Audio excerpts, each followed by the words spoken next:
Alright mga tol, pag-usapan natin itong pahayag po, no? Ng sabi nga po ay isa sa bumalangkas ng ating konstitusyon, no? Sabi po ay tinawag na mali ng isang dating Supreme Court Justice at ng isa sa mga bumalangkas ng konstitusyon ang desisyon ng Korte Suprema. Yan po yung pag-usapan natin sa video na ito. Dahil marami sa mga tao, especially po sa mga DDS, or dun sa mga hindi neutral, kasi dapat nasa gitna tayo at dapat kung tama, supportan, kung mali ay tutulan. No? Marami po pag mga pro-pro, katulad po niyan, pag pro Duterte, tuwan-tuwa na pag nagbigay ng pahayag ang Supreme Court. Pero dito po sa video na to, makita natin yung mali. At ano yung mga mali na yun? Pag-usapan natin sa video na to, hindi natin pagtataglin to. Pero kung di ka pa nakasubscribe, please hit the subscribe button and notification bell. Tara, umpisahan na natin to.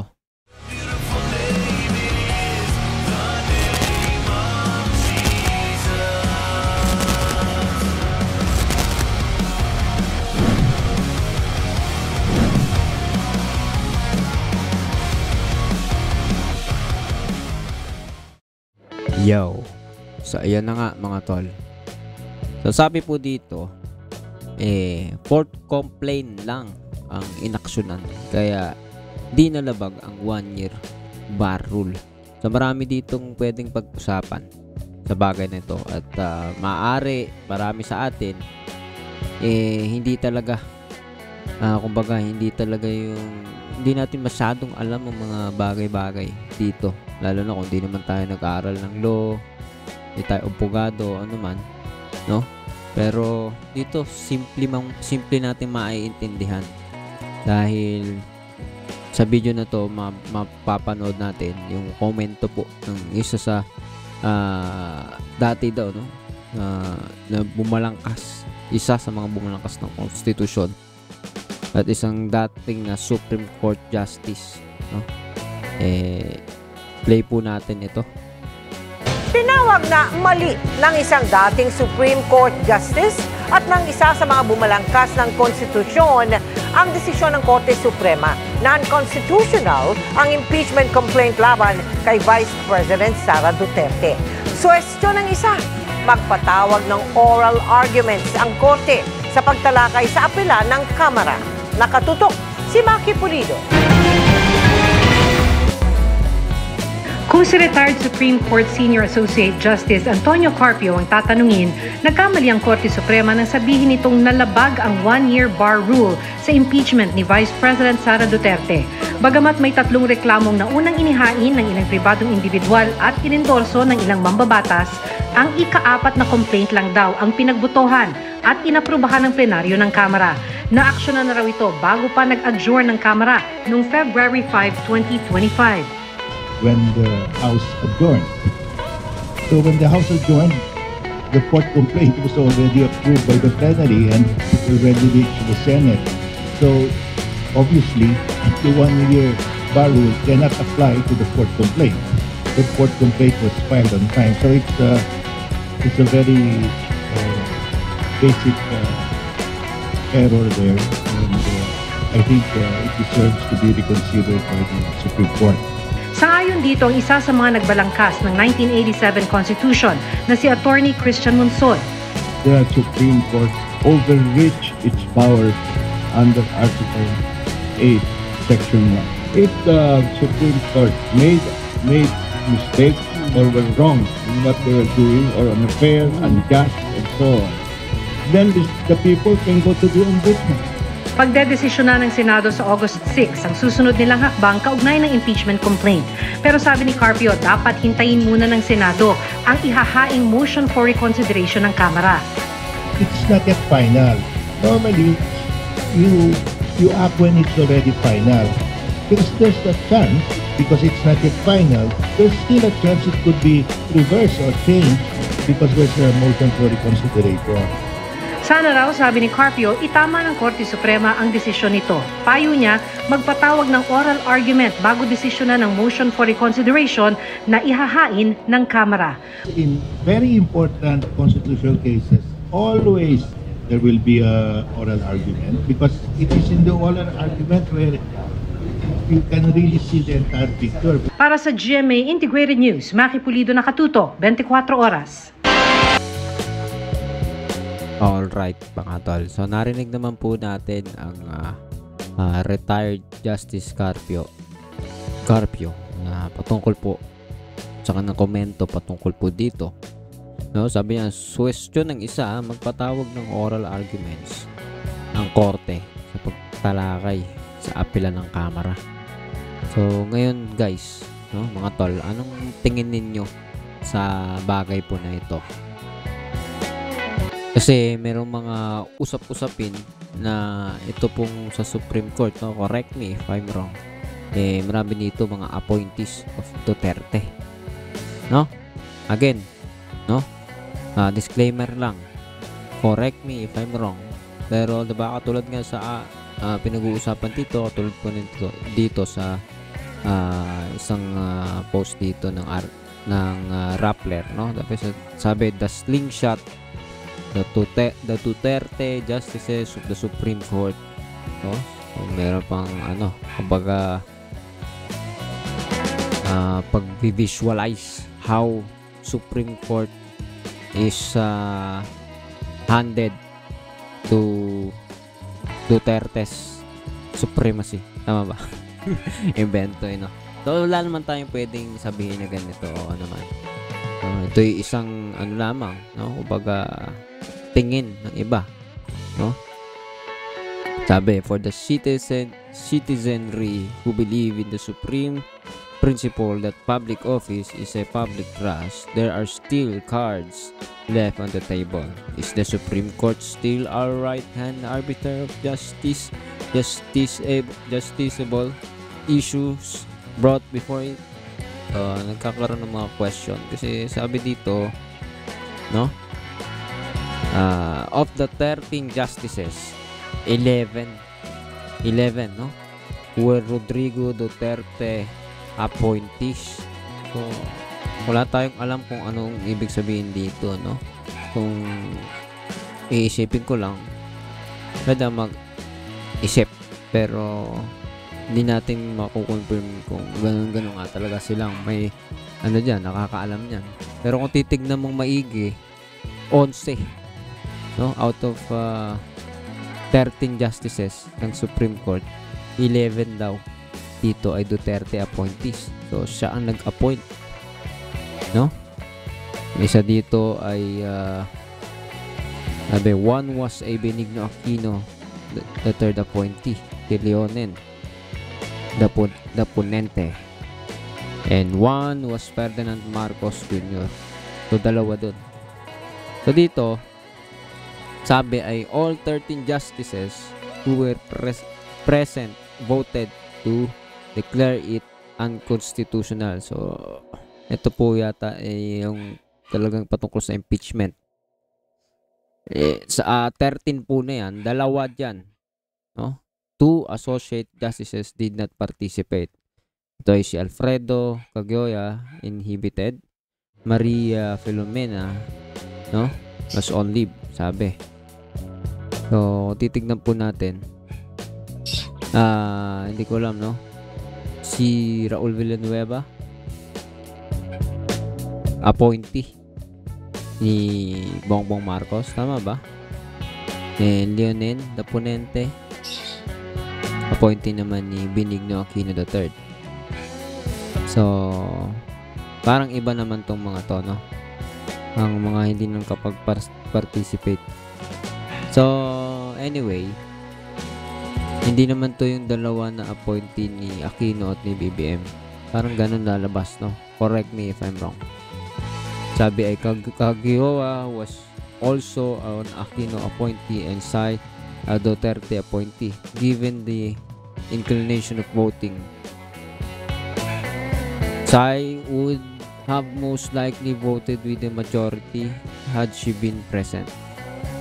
The 11 justices who were Duterte appointee were Chief Justice Alexander Gesmundo, Associate Justices Ramon Paul Hernando with a separate concurring opinion, Ami Lazaro Javier on official business but left a concurring vote. Henry Jan, Paul Inting, Rodin Zalameda, Samuel Gerlan, Ricardo Rosario, Joseph Lopez, Japar de Maampaw on leave but left a vote. Jose Midas Marquez and Antonio Co. Jr. So, ano bang point dito? No? Napakarami po palang appointee ng Duterte administration dito sa Supreme Court. And now, no, dito lumalabas na may mali, no? According to Justice Carpio. Nasa po siya sa bumalangkas ng konstitusyon. Sabihin, alam niya ang sinasabi niya. Alam niya how the Constitution works. No, hindi siya mema-mema lang na gaya ng ibang nagko-komento. No? Iba-ibang mga senador o anumang posisyon sa gobyerno na isa sa mga nagsasabi na walang WPS, huwag kalabanin ng China, no? Diba? So, hindi siya gaya nito. Hindi siya political, no? Isa po siya sa nakikita ko na neutral na nagbibigay ng opinion sa panahon ngayon. Hindi siya bastang ano lang, no? May dating po siya. So sabi dito, Supreme Cusinero Justices kasi sila, graduate of Culinary Arts, nagluluto ng kaso. Ayan, komento po ni Sofia Maara. Tawa-tawa mga tao, no? Dahil mukhang ganun nga lalabas kung ito'y luto ang laban, no? Huwag naman kayong masyadong umiyak kahit tawagin nyo ang santonyong si Cory or Lenny Lugaw, di na may impeach si Sara. So katulad po ng comment nito, hindi tayo pro BBM, hindi tayo pro kung sino man, pro Aquino naman, hindi, neutral tayo natin nang tayo po may pinapanigan sa politika. Ang gobyerno ay pinagpe-pray po maging maayos yan at gumawa ng makatwiran, alinsunod na rin sa kalooban ng Diyos, no? Pag sila'y tama ang ginagawa, suportahan. Lagi po tayong sumuporta sa gobyerno. Kapag mali, doon tayo tumutol, no? The rest, prayer po lahat. Pero ito po, pro-Sara, no? Pati ang mga patay, no? Tulad ni Cory ay natatamay po sa kanyang komento. At meron pang panglalait kay Miss Lenny, no? Napaka walang laman po ng ganitong klaseng komento. Sinasabi, huwag kayong masyadong umiyak. Kaya tawagin pa ganito ganyan. Hindi na daw mai-impeach si Sara. So anong laman nun? Huwag nang imbestigahan para sa sambayang Pilipino ang ginawa ng ating kasalukuyang vice presidente, no? Okay. So, yung ba nararapat, hindi maimbestigahan. Kasi bloodbath daw. Damay-damay, maraming sangkot dito. Kaya huwag na lang. Kasi baka magkaubusan na ng posisyon sa gobyerno. Ganun ba yun? Huwag naman, no? Naway, mangyari pa rin yung hustisya. Naimbestigahan pa rin. Kung sino dapat managot. Hindi ganitong klase ng komento na walang batayan bakit hindi siya dapat ma-impeach. So tayo, wala tayong sasabihin dapat siya ma-impeach. Dapat ma-imbestigahan. At bigyan din siya ng pagkakataong ipaliwanag ang sarili niya. Pagtanggol kung siya ay talagang inosente. Dahan-dahan sa pakikialam ng SC decision dahil pag nabasa itong comment mo, makontempt ka. O ito na naman, no? Another na naman. Parang mga ewan na komento, no? Hindi dapat tayo pro, no? Kung si Bongbong may kasalanan, ganun din. Pero diba? Isipin mo. Merong nauna na, hindi mag-complaint sila. I-impeach yung presidente natin ngayon, no? May naunang nag-file ng impeachment kay Sara Duterte. Kung gusto ninyong kung against kayo sa administration ngayon at may nakita kayong grounds for impeachment sa Pangulo, pwede naman yun, no? Pero itong ganitong mga komentong para pambata, no? Pag nabasa ko comment ko content, ano ba sinabi niya, no? Supreme Cusineros Justice kasi sila, graduate of Culinary Arts. no? Sa bagay, hindi maganda komento niya, pero napakalayo sa contempt. Dahil, di ba? Meron bang ano dyan? Meron bang grounds para siya sa ganyan? Ewan ko. Kaya na bahalang muska dyan. Pwede ka kasuhan sa comment mo na to. Di mo alam. Sabi, no? May sumagot. Kung ganyan nga lang dito sa Pilipinas, wala nang freedom of speech. Sa bagay, di ba? At mahirap na talagang tawagin ang ating bansa na democratic country. Kaiyak. Okay. So, kung gano'n nga daw, wala na. Kasi meron siya ditong sinasabi kasi talagang nagluluto ng kaso. Hindi masaktan, ma-hurt yung Supreme Court, no? Pero kung hindi naman sila isipata at di naman talaga sila nagluluto, hindi sila dapat mag-react. At marami pa comment dito, no? Nasilipan din ng SC. Abangan natin ang argumento ni Carpio kung kakasa. Ayan. Akala kasi ng iba talagang Supreme Court na ang ano Hindi po yung ganun, no? May alam ko may may equivalent na ano yan. No, tama ba sa Congress, sama-samang kapulungan ba ng basta yon. Hindi siya nag-iisa na siya nagro-rule dito sa bansa natin. Correct me if I'm wrong again, ha. Mas nakakahiya kung hindi namin malalaman kung saan ginamit ng Vice President ang buwis namin. Kami nagtatrabaho at lumalaban ng patas, tapos yung mga korap na tao ayaw. Dapat tuloy yung impeachment ng magkaalaman na. Okay? Sabi na isa, mas concerned kami kung saan ang flood control. Ayan na nga po yung imbestigan ngayon, no? Tama ba? Sa zona ng Pangulo ngayon, yan yung pinag-usapan ngayon. Talagang mapapatunayan. Kasalanan ba ni Bongbong yan? O kasalanan ng kabilang kampo, mga Duterte, o mga iba pang opisyal na kasangkot dyan na kahit hindi Duterte, marami talagang korap, no? Masisilip po lahat yan. Ngayon, no? Bago tayo tapos magpaalam, no? Dito po sa ating nakita dito, no? Mabigat po yung usapin dito. Dahil Constitution po, pinag-uusapan, Supreme Court, ibig sabihin, kung may luto talaga na nangyayari, kamusta ang Pilipinas? Kamusta ang gobyerno natin? Ikaw, anong masasabi mo dito?